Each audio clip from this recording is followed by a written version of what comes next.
In his 10 years of life, Jason had owned many pets. 2 dogs, 3 cats, 5 hamsters, a gerbil, 2 snakes, 6 fish, and 1 grumpy turtle.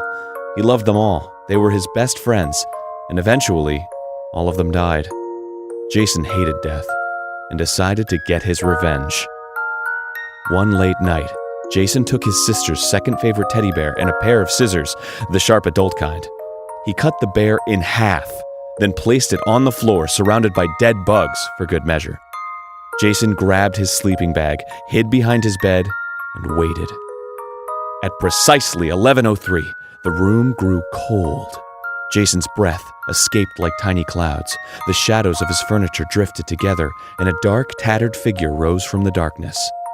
"Death," Jason whispered, smiling like it was Christmas. Death crouched to examine the cloven bear.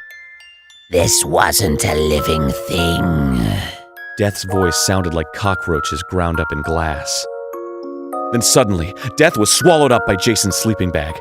Death thrashed about, but Jason held tight until the bag stopped moving. Jason unzipped a corner and peeked inside. "What do you want?" demanded an icy voice. "I want a friend," replied Jason. "Will you be my friend? I'll let you out." After a long pause, Death replied, "Deal." Jason freed Death, and over the next few days the two became close friends. They went fishing, chopped down trees, and made omelets together. Death taught Jason to play chess, and Jason taught Death to play video games. But soon it became apparent to Jason that Death was distracted.